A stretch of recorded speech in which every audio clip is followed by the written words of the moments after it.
Good morning, everyone. My name is Christian. This is Two-Headed Wolf Gaming, and you're watching another end of the campaign report for Dyflin. It has been a while since I finished the campaign with Dyflin.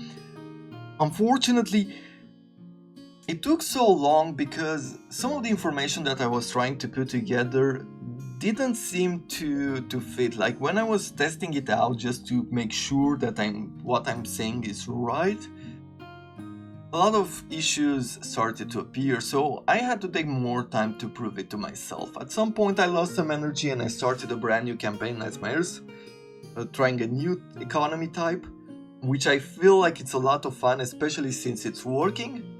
So I feel like you might like it as well. Go take a look at the campaign or wait until we do an end of campaign report to know more about it.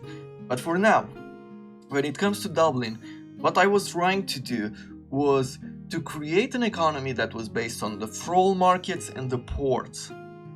And there's a lot of stuff that I've learned there. I don't think I was that successful, but when it comes to Dyflin, you think you are overpowered. However, you really need to play a good, strong game of balance. And we will learn a lot of things today, so look forward to the economy part where we're going to delve deeper into this information. But for now, let's begin with the same format and talk about certain achievements. Even though I was not going for them, we got Taoisech playing as Dyflin, complete the main campaign by achieving the short conquest victory, Lord of Dal Eiran to achieve any victory condition, kneel before Barder, our king, because we reached the maximum possible tribute level, and Dyflin down, playing as Dyflin, conquer all Irish regions.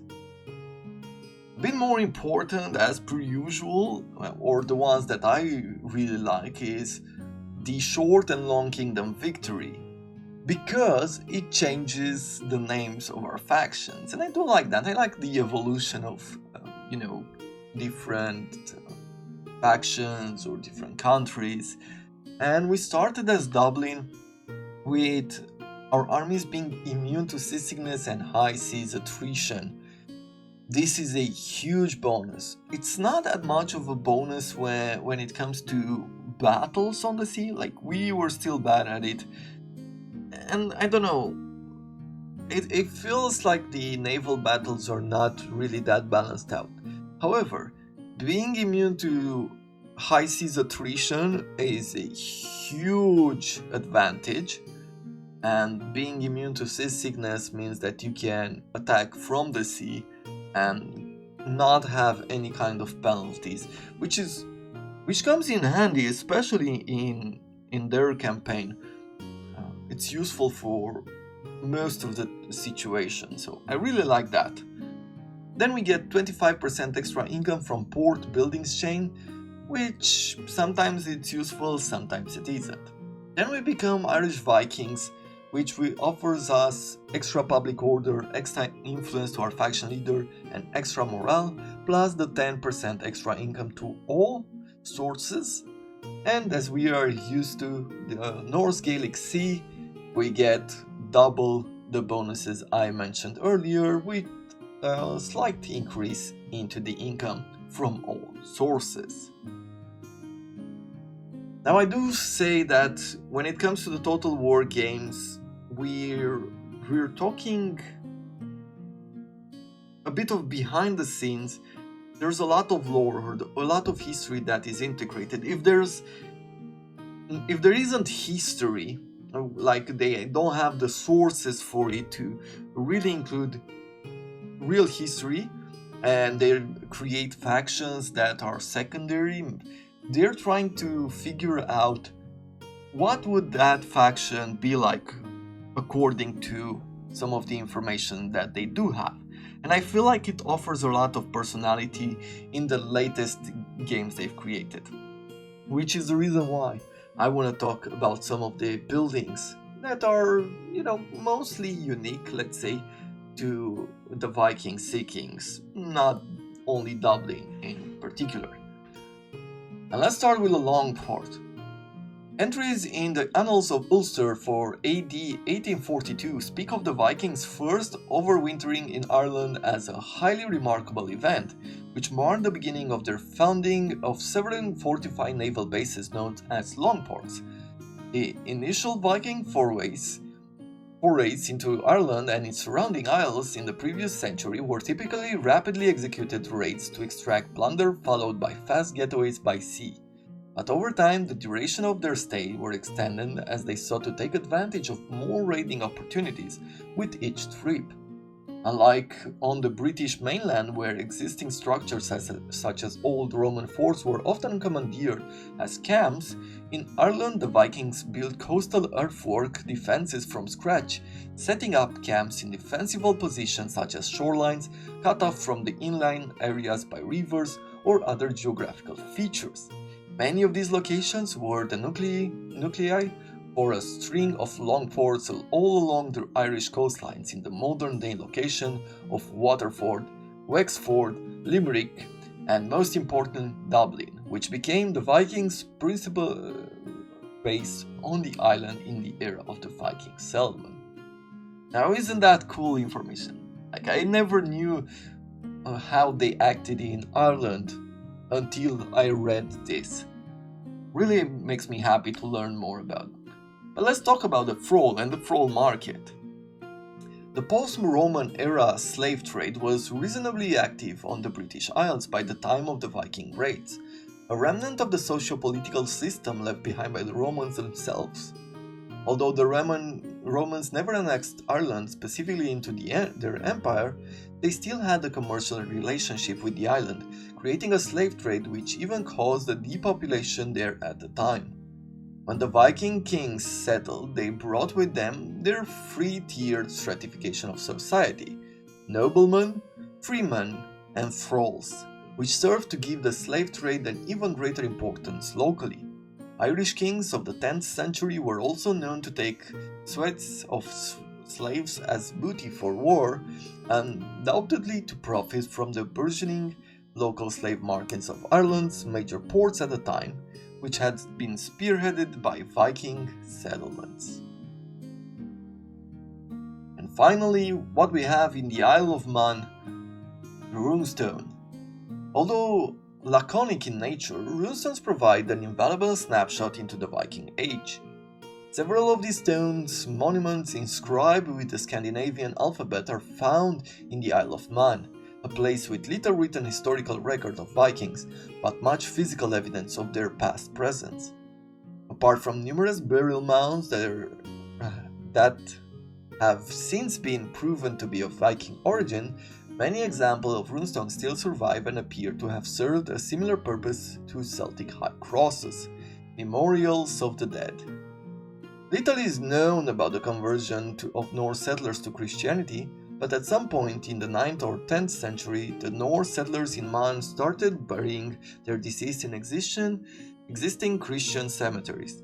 It is here that an apparent amalgamation of traditions took place, with many existing runestones taking in the form of standing cross slabs, carved with decoration on both sides. Additionally, the faces of these monuments were carved with images such as knotwork, interlacing patterns, or ring chains, sometimes accompanied by runic writing clearly indicating their Viking origin. Now, with this in mind, never skip, I say, if you are interested in history or you want to have a closer connection to one of these games that you're playing, look through Rome Total War's history, the history of the units, of the buildings, of the research. You have that both in Empire and Napoleon Total War. You have it in Shogun too. There's a lot of lore hidden, or maybe because it's not the main part of the game, it's slightly behind the scenes. And there's a lot to learn from it and enjoy, and I would recommend that you take a look. Which brings me to economy. And it's more than just economy. I want to talk about the faction as a whole. But for that, I would like to take you with me on the map in front of Britannia. And here we are on the campaign map. Now, it's very important to know from the start that Dyflin is a powerful faction. They start with strong units, and it's very easy to upgrade them to an even stronger version of them. They have units that don't break, and they will fight till the death, and they will be an expensive faction to keep up with. But you have many alternatives in which you can support your economy. However, throughout the game you might feel like you're overpowered, but most of the time you'll be struggling. And here are the three main sections that I want to talk about. The first one is the balance of allegiance. And the second one will be the economy with the thrall markets and the ports. And finally, I will want to talk about how do you, if the port buildings, the storehouses are worth building or not. And I will start with the balance because this is a bit more unique to the Viking Sea Kings, and at least for the moment I will just speak in the name of Dyflin. You see, one of the things that happens with the Viking Sea Kings is that they start as being pagan. So you start with the pagan kings here, with bonuses to unit morale and a lot of unit replenishment early on in the game. But as you progress through the game, you are given a choice. Abandon your old ways and embrace Christianity, which will make people be happy with you for a while and you'll get no more penalties, or continue to stay as pagan kings, even though more and more of your people, at least somewhere in the background, turn to Christianity.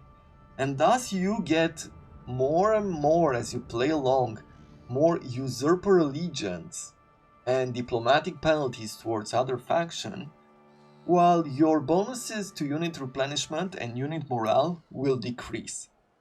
So you start the game with bonuses, which makes your faction really strong, and then you'll have to make choices whether you abandon these bonuses or you continue with them, but suffer the penalties of usurper allegiance.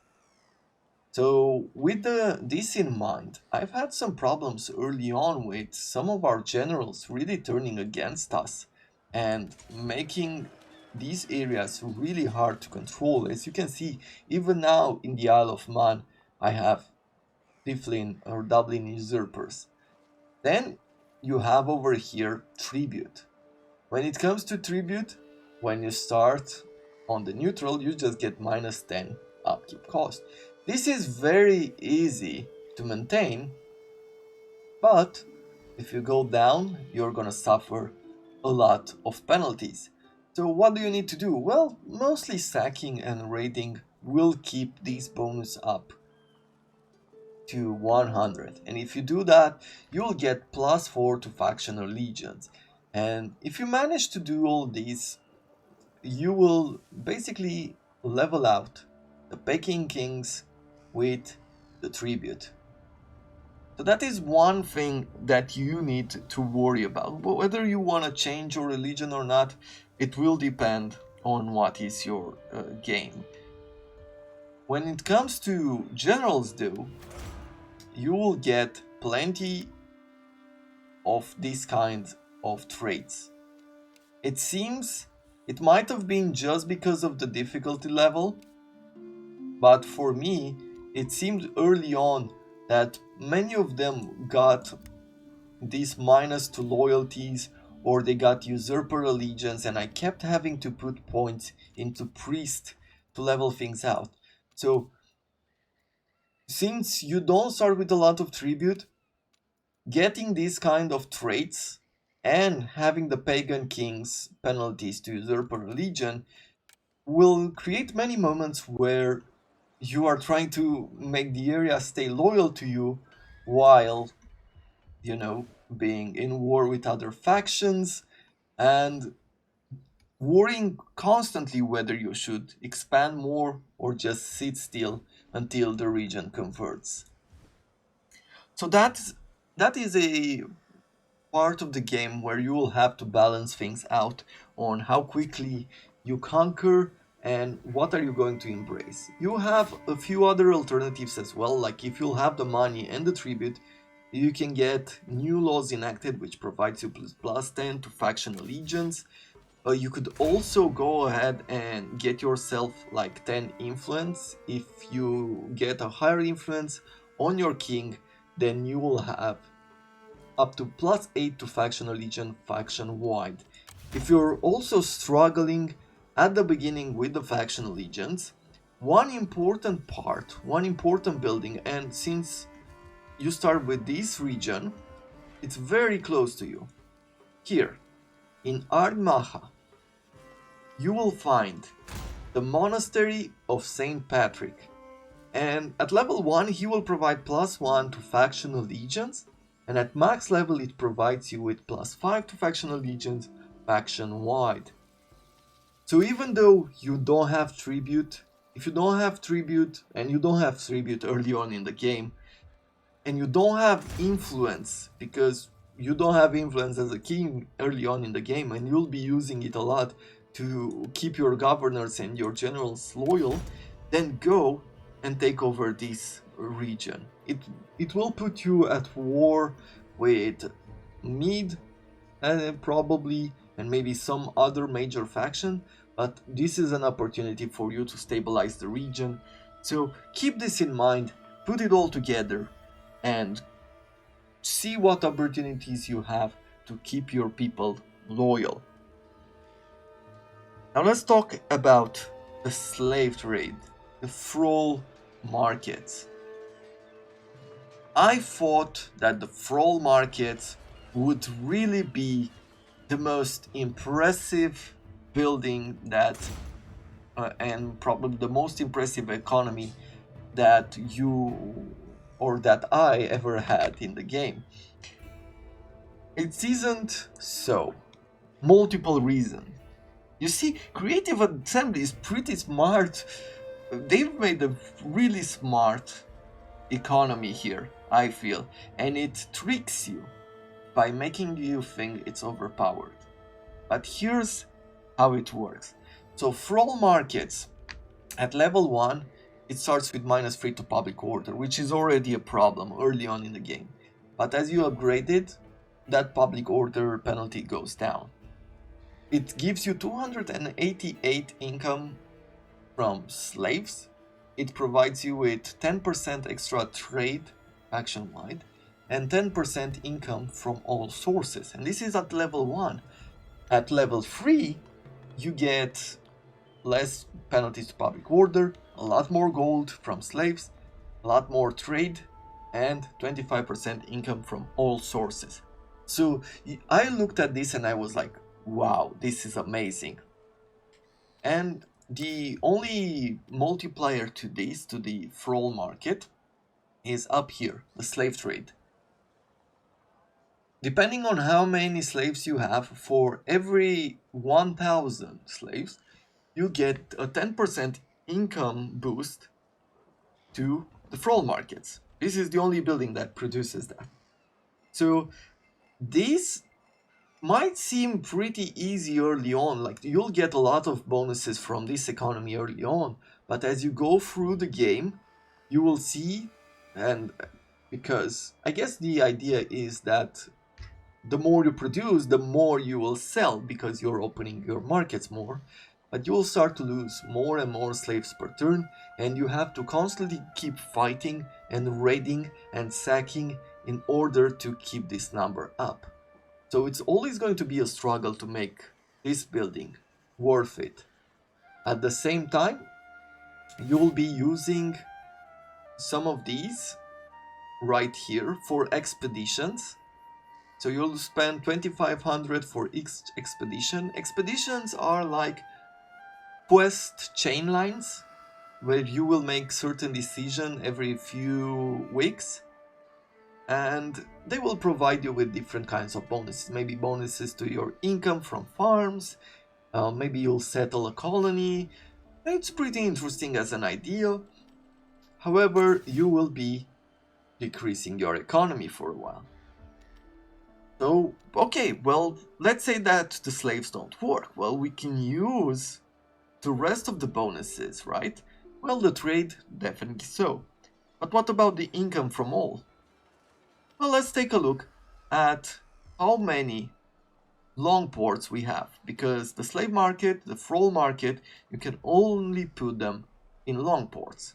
Well, if we take a look at the map, we have 1 here, 2, 3, 4, 5, and 6. There are only 6 long ports throughout this map. So with 6 long ports, there's not a whole lot of space to increase this economy, but there's something even worse than that. For Brea here, for Dublin, you have this region, which is absolutely amazing, right? Where you have the great thrall market, you have the great long ports, you have the Viking ports, which also provides you with income from commerce. And you can create an amazing city here with a mine, with salts, with fishing ports, and some food. However, the Isle of Mana has only one village, which produces cattle. Well, what about the rest of the regions? This one has also a cattle herd, and that's about it. Another long port with another cattle herd. Another long port with a master cloth maker, so basically a pasture. And finally, another long port with another cattle farm. So this 25% income for all sources is not worth that much, except for Dublin. So you don't really have a lot of sources of making gold. I guess you could say that if you're throwing yourself into a thrall market and you have a Viking harbor, at least you're getting slightly more than if you're not doing that, because there's no combos to be had here. There's no way to increase this to a level where that 25% extra income at max level would be truly worth it. Which brings me to the third point. You see, even when taking a look at Dublin, if you're looking at the corruption level, we're at minus 67%, even though we do have a governor who's of rank 7. Well, why is that? Well, here is one tough thing about the Vikings. If you have any governor in one of these regions which has a thrall market, you will start getting a trade which is encouraging slavery. You get plus 15 corruption to the governed province and plus 3 to zeal. Zeal will keep the region stable. However, that corruption will eat away once again at your basically at your income. There's even more than that. You will see that if we increase our governance, we will reach a level where we will get minus 100% corruption. However, you have to know how these characters will operate and how will they develop in order to ensure that you will get these high points in governance. Because for the Viking Sea Kings, if you do not have a library or a scribe building chain, you will get imbecilic, which will start you with -1 to governance and -1 to command. And in order to get one of those, you will need to take a church and develop it, right? You need to do some research, open libraries. There's plenty to be learned from this.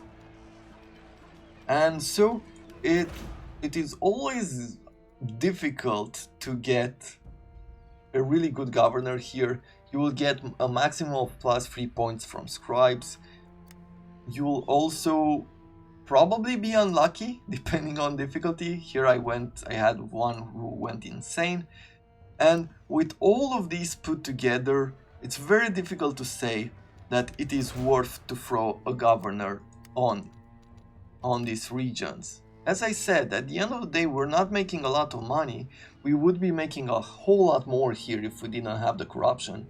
You can see 4,907, and out of that, we're just making 1,600.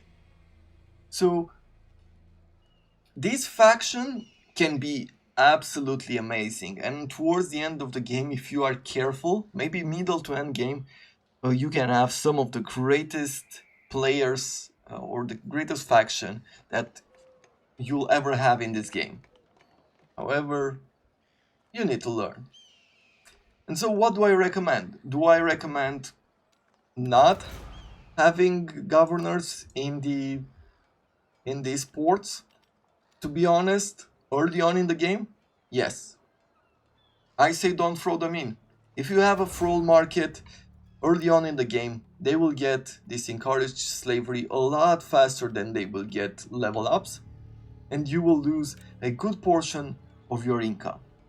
Towards the end of the game, maybe once you have a library, like you have easier way, maybe you will send a governor. You'll put a governor here where you have monasteries, get some good traits, and then move them to your thrall market. Like that can be something that you'll do. It will just take micromanaging. Which brings me to a final point, and that is this one, the warehouse building. I always thought that the warehouse building would be useless, and in certain ways it is useless. So what does it do?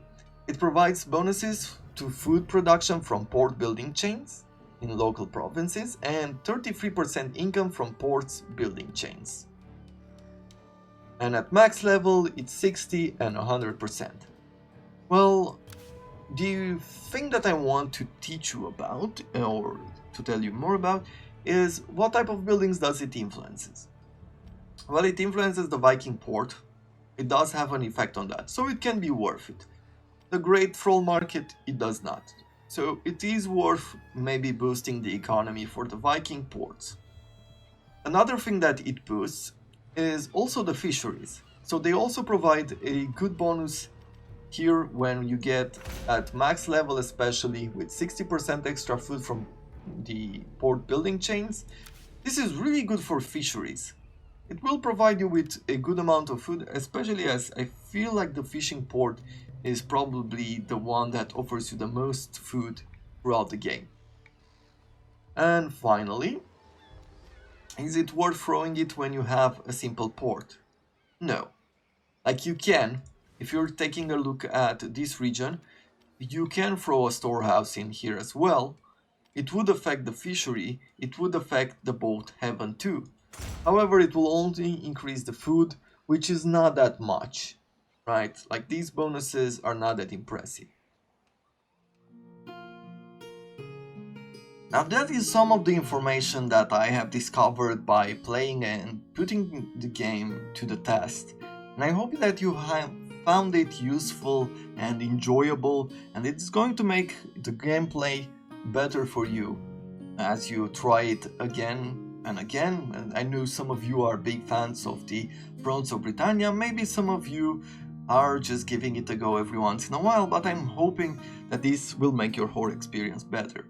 If there's something to be said about Dyflin, is that they can be very powerful, but you need to be smart about how you go for it, like what is your goal, how do you balance it out, how do you balance your allegiance, how do you balance the education of your Viking warriors, because if they're smarter, if they're better educated, then they will become better governors. If not, they will just stay great warriors.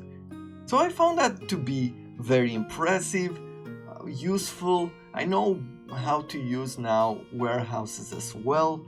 Basically only put them in ports where I have fisheries. So that's my lesson for some time in the future. And with that in mind, we are going to be calling this campaign finally closed with the report. You already know at this point that we've started the campaign as my ears as well, and I invite you to give this one a go, especially if you're someone who likes economy, because what I'm trying to do is add churches in all of our towns in order to keep our public order high and keep the taxes at the maximum level. And so far we have been successful. I think it's been very interesting. It has been very interesting for me. Now, I encourage you to take a look as well, or wait until the end of the game report, end of the campaign report, where I will be talking more about it. But with that being said, as always, I have to say a big thank you to all of you for all the support and the feedback that you have sent me. I really enjoy some of the ideas that you are sending through to me, and even the encouragements, even the feedback, like some of the critique that you sent me. It really has helped shape how I go about bringing like new series and new campaigns. And there's still a lot to learn for me, but the channel has been growing, and it has been growing with your support as well. I look forward to seeing you all in the current campaign, in our next campaign. And until then, I am Christian, and this is Two-Headed Wolf Gaming, and I wish you all to have a wonderful day.